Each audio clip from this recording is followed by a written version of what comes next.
सभी हमें बहुत प्यार दे रहे हैं, उसके लिए धन्यवाद।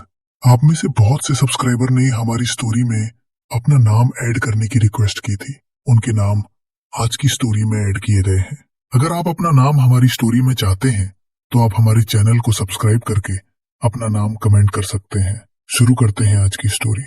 अंकित अंधेरी रात में घने जंगल के बीचों बीच एक बोतल लेकर जमीन पर बैठा हुआ था और कुछ मंत्र पढ़ रहा था। जंगल काफी सुनसान था। दूर तक कहीं किसी जानवर की आवाज भी नहीं आ रही थी। वो लगातार मंत्र पढ़े जा रहा था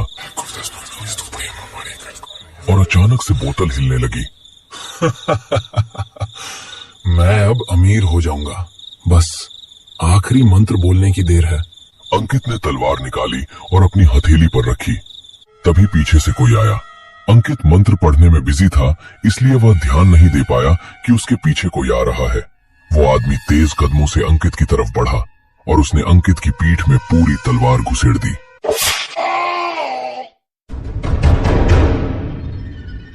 अंकित ने मुड़कर उस आदमी की तरफ देखा और जोर से चिल्लाया, धोखा, मेरे साथ धोखा। उस आदमी ने बिना एक सेकंड गवाए तेज रफ्तार में वहां से भागना शुरू किया और जंगल से दूर निकल गया। 2 महीने बाद प्रीतमपुर गांव के पास ही एक घना जंगल था जहां जोया अपने प्रेमी का इंतजार कर रही थी। अरे, ये ईशान कहाँ रह गया? कब से इसका इंतजार कर रही हूँ। तभी किसी ने जोया के कंधे पर हाथ रखा।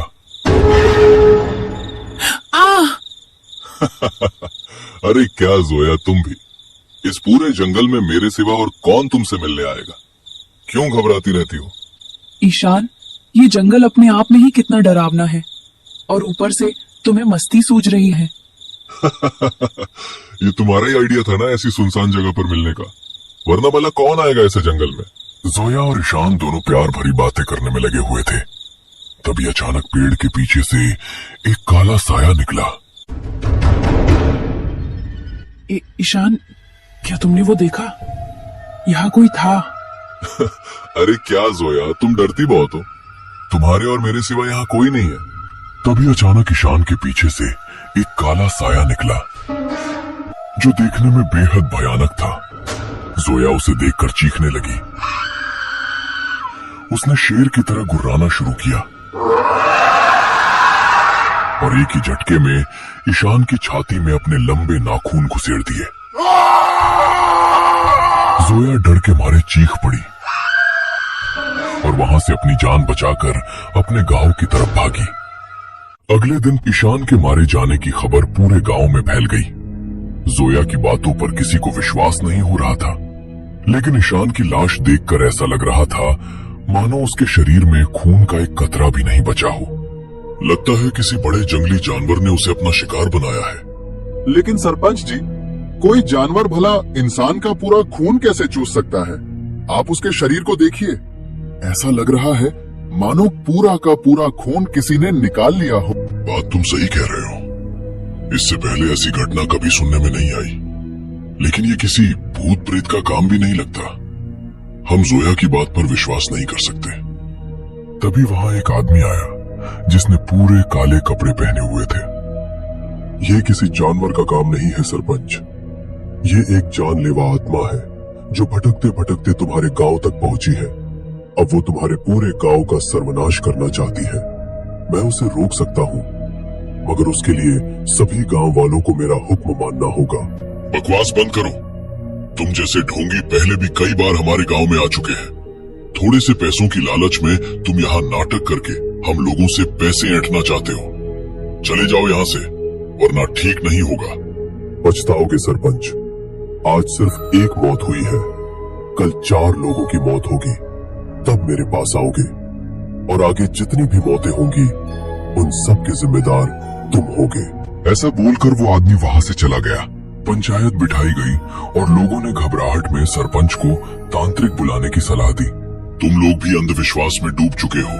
माना कि ईशान की मौत बहुत अलग ढंग से हुई है, इसका मतलब ये नहीं कि हमारे गांव पर किसी प्रेत का साया है। सारे लोग चौकन्ने रहो। हो सकता है वो आदमी सच कह रहा हो, लेकिन हमें पता होना चाहिए कि ये सब कर कौन रहा है। गांव वाले सरपंच की बात सुनकर वहां से चले गए, मगर उनके दिलों में अभी भी उस आदमी की बातें गूंज रही थीं। उसने कहा था कि उनके गांव पर एक प्रेत का साया मंडराने लगा है।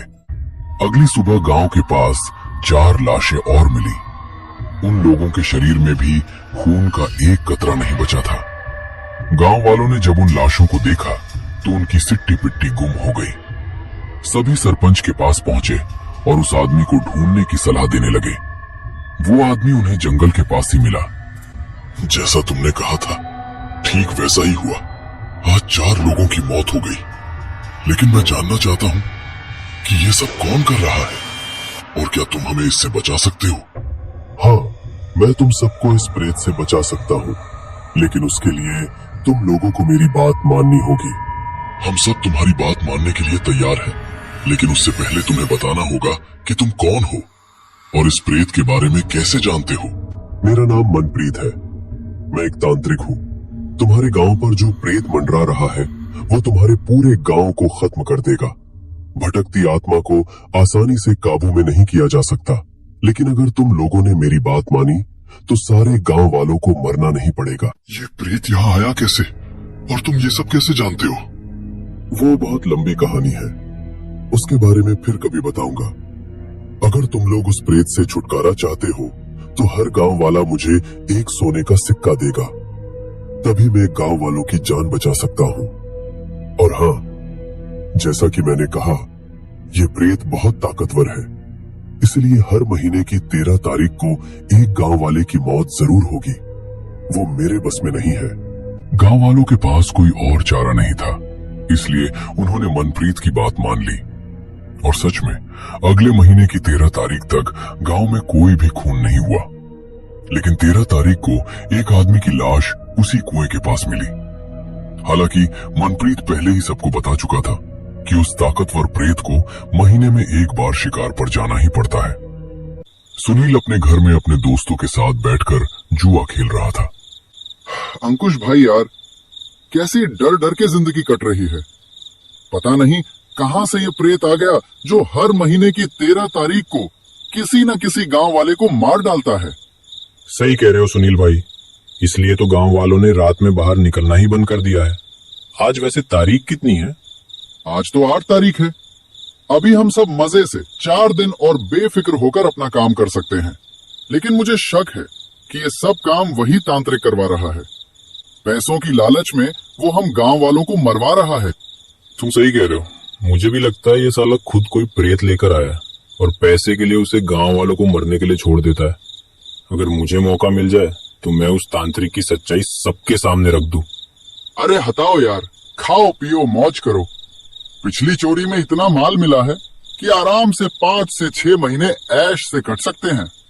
चारों दोस्त बातें कर रहे थे, तभी सुनील के घर के दरवाजे पर तेज खटखटाने की आवाज आने लगी। इतनी रात को कौन आ गया? मैंने तो तुम 3 लोगों को ही बुलाया था। अरे हो सकता है मुकेश आया हो, मैंने उसे बताया था कि मैं यहाँ आ रहा हूँ। वो भी काफी परेशान लग रहा था 2 दिन से। सबको मेरे कामों के बारे में बताकर बदनाम करता फिर रहा है क्या?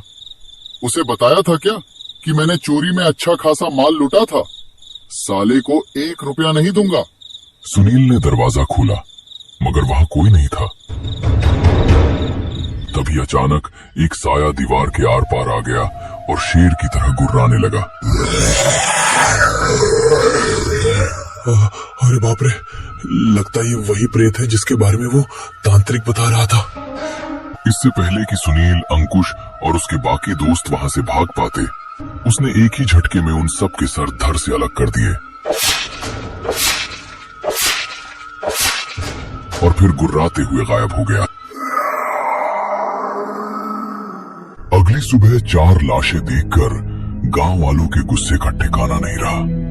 वो लोग भागते हुए तांत्रिक के पास उन चारों की लाश लेकर पहुंच गए और उससे उन 4 लाशों का हिसाब मांगने लगे। तुमने कहा था अगर हम तुम्हें रोज एक सोने का सिक्का देंगे तो हमारी जान को कोई खतरा नहीं होगा।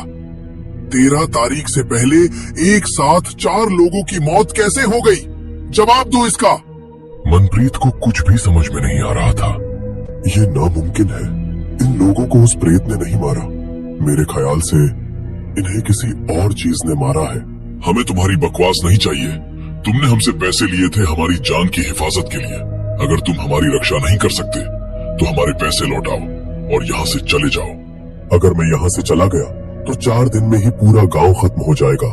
मैंने अब तक आप लोगों से जो कहा था वैसा ही होता आया है, और मैं आप लोगों को वचन देता हूँ कि जिसने भी इन 4 लोगों को मारा है उसे भी मैं कैद कर लूंगा। बस मुझे थोड़ा वक्त दीजिए। गांव वालों को समझ नहीं आ रहा था कि वो क्या करें, इसलिए वो लोग चुपचाप वहां से चले गए। मनप्रीत ने उन लाशों को देखा और फिर गहरी सोच में डूब गया। यह कैसे हो सकता है? मेरा गुलाम मेरे हुक्म के बिना किसी का खून नहीं कर सकता, लेकिन उस प्रेत ने इन 4 की गर्दन काटी है। मतलब ये कोई और प्रेत है। मुझे इसका पता लगाना होगा। मनप्रीत रात को प्रीतमपुर से निकलकर पास के ही गांव में पूछताछ करने चला गया। तभी उसे पता चला कि लखनपुर नाम के गांव में एक सेठ रहता है जिसके पास कुछ शक्तियां हैं।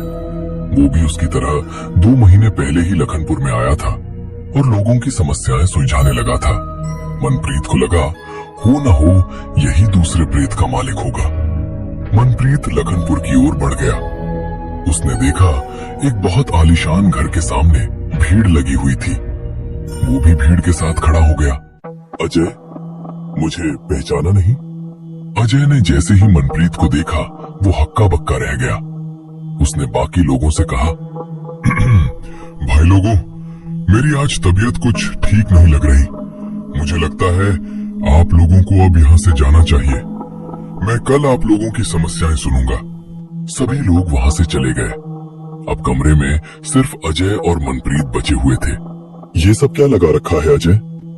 अरे मेरे भाई, मेरे दोस्त, कितने दिनों बाद मिल रहा है मनप्रीत। कैसा है तू? बकवास बंद कर, मुझे साफ साफ बता। उस रात जब हम तीनों प्रीतमपुर के पास वाले जंगल में गुरु काले की किताब से प्रेत बुलाने गए थे, तब तूने भी प्रेत सिद्ध कर लिया था ना? अरे भाई, कैसी बातें कर रहे हो? कितने दिन हो गए उस बात को। मैं तो इन चक्करों में पड़ता ही नहीं हूँ। ये सब मैंने छोड़ दिया है यार। मेरे गांव में कल 4 लाशें मिली थी जिनके सर धड़ से अलग थे। मेरा प्रेत खून पीता है, इसका मतलब वो मेरा प्रेत नहीं था। इसका सिर्फ एक ही मतलब हो सकता है, वो तेरा प्रेत था। मुझे सब सच सच बता। उस रात तूने प्रेत कैसे बुला लिया? तू जैसा डरपोक आदमी अपना खून दे ही नहीं सकता। बताता हूँ मेरे भाई, लेकिन प्लीज ये राज किसी को मत बताना।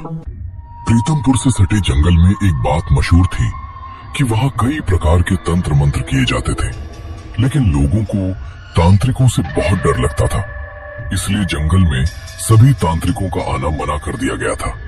फिर भी कई लोग तंत्र विद्या सीखकर वहां उसे आजमाने आते थे। मनप्रीत, अजय और अंकित तीनों दोस्त अपनी फटेहाल जिंदगी से परेशान होकर उस जंगल में अपने गुरु काली की किताब का इस्तेमाल करके अमीर होना चाहते थे। वो लोग अमावस्या की रात जंगल के बीचों बीच मंत्र पढ़ना शुरू करते हैं।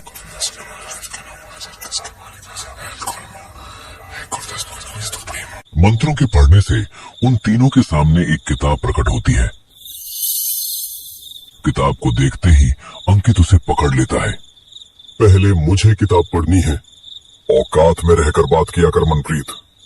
जब तक मैं प्रेत सिद्ध नहीं कर लेता तब तक तू इस किताब को नहीं पढ़ सकता। अरे भाई लोगों, इसमें लड़ने की क्या बात है? एक एक करके तीनों पढ़ लेंगे ना? नहीं, गुरु काली ने मुझे बताया था जो भी प्रेत बुलाया जाएगा उसका पन्ना गायब हो जाएगा, और अगर अंकित ने सबसे ताकतवर प्रेत बुला लिया तो वो अपने प्रेत से हम दोनों को मरवा देगा। तुम दोनों को मारने के लिए मुझे किसी प्रेत की जरूरत नहीं है। मैं अगर चाहूं तो अकेले तुम दोनों को अभी मार सकता हूं। मनप्रीत और अंकित दोनों एक दूसरे को जान से मारने की धमकी देने लगे। तभी अजय के दिमाग में एक आइडिया आया। मेरे दोस्तों, एक काम कर सकते हैं ना? हम हर एक प्रेत वाला कागज फाड़कर एक दूसरे को दे देते हैं। गुरु काली ने कहा था मंत्र सिद्ध होने के बाद फटा हुआ कागज भी वापस किताब में चढ़ जाता है और पन्ने पर लिखा सब कुछ गायब हो जाता है। लेकिन मुझे फिर भी इस अंकित पर भरोसा नहीं है। वो सबसे ताकतवर प्रेत बुलाकर बेईमानी कर सकता है। तेरे पास कोई और रास्ता हो तो आजमा कर देख ले। मेरे हाथ से किताब छीनना तेरे बस की बात नहीं है। अंकित ने 2 पन्ने फाड़कर मनप्रीत और अजय को दे दिए। मनप्रीत को अंकित पर बिल्कुल भरोसा नहीं था, इसलिए वो उन दोनों को वहीं छोड़कर वहां से चला गया। तलवार बुलाने वाला मंत्र पता है या वो भी मैं बता दूं? जानता हूं भाई, लेकिन मुझे अंधेरे जंगल में डर लग रहा है। तब तो आज तेरी मौत तो पक्की है अजय, क्योंकि जब प्रेत को सिद्ध करने के लिए तलवार भिगोनी पड़ेगी तब तू रोने लगेगा। तेरे अंदर इतना कलेजा है ही नहीं कि अपने शरीर से खून निकालकर तलवार को पूरा गीला कर दे।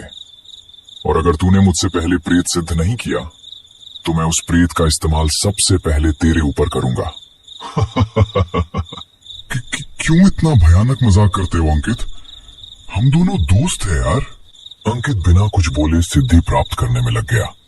अजय भी थोड़ी दूर जाकर मंत्र पढ़ने लगा।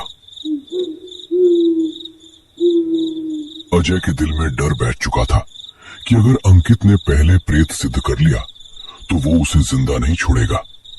अजय मंत्र बोलता जा रहा था।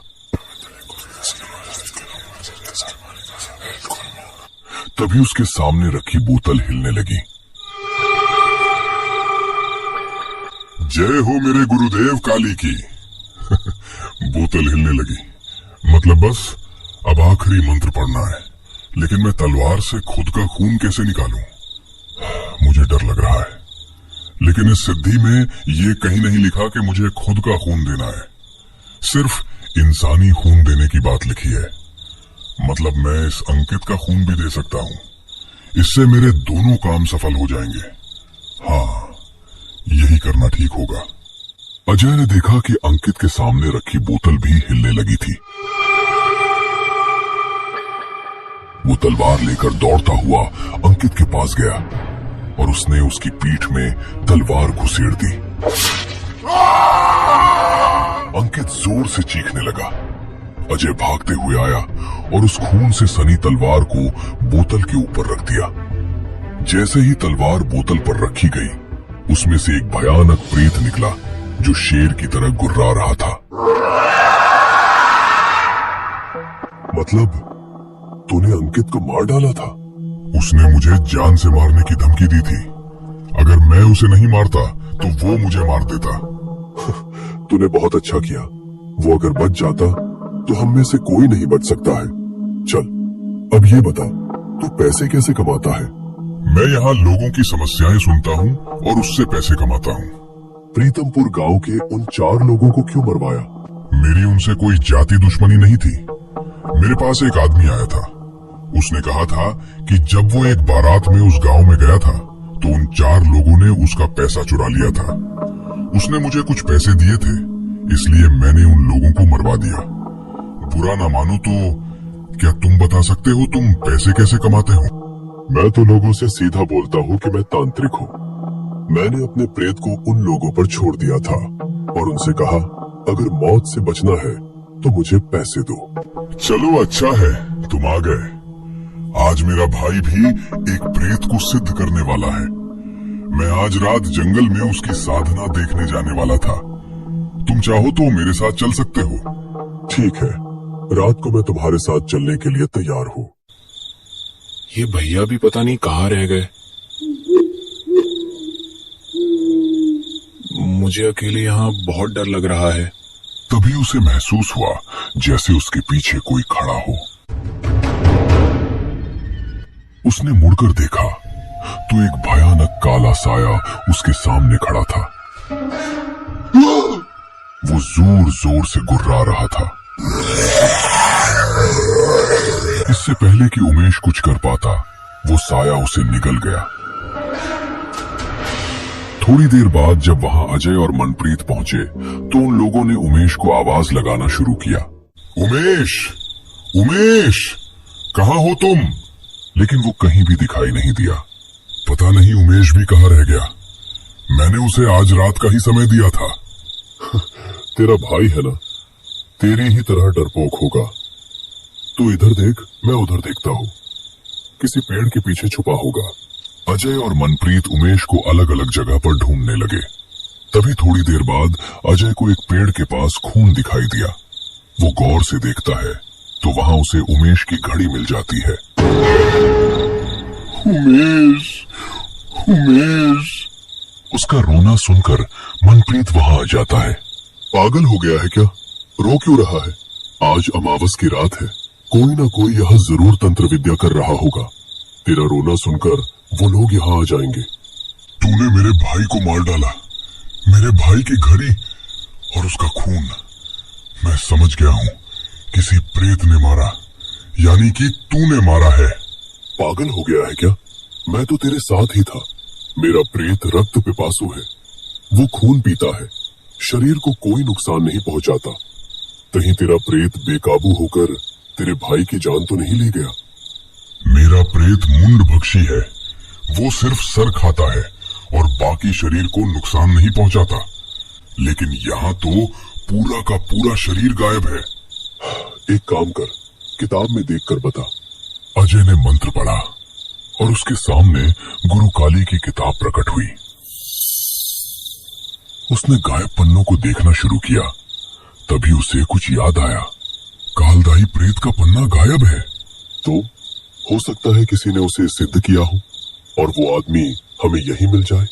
नहीं, मुझे याद है, अंकित ने एक बार जिक्र किया था कि अगर उसे सिद्धि प्राप्त हो गई तो वो कालदाही को बुलाएगा।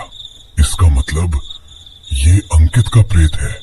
लेकिन तूने तो कहा था कि अंकित मर चुका है। तभी पीछे से एक साया आया और जोर से गुर्राने लगा।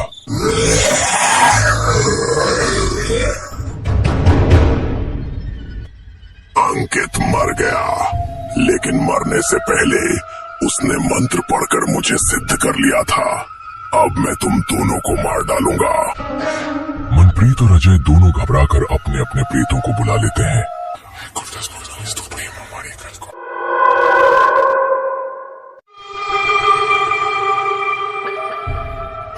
हमारी इस प्रेत से जान बचाओ। हाँ, मेरा भी यही हुक्म है। हम लोगों की रक्षा करो। तुम्हारे गुलाम तुम्हारा ये आदेश नहीं मान सकते, क्योंकि मैं उन दोनों से ज्यादा ताकतवर हूँ। अब अपनी मौत के लिए तैयार हो जाओ। और उस कालमयी ने एक ही बार में मनप्रीत और अजय को निगल लिया और उनके प्रेत बस देखते रह गए। फिर वो तीनों भी अचानक गायब हो गए और पूरे जंगल में एक डरावना सन्नाटा छा गया।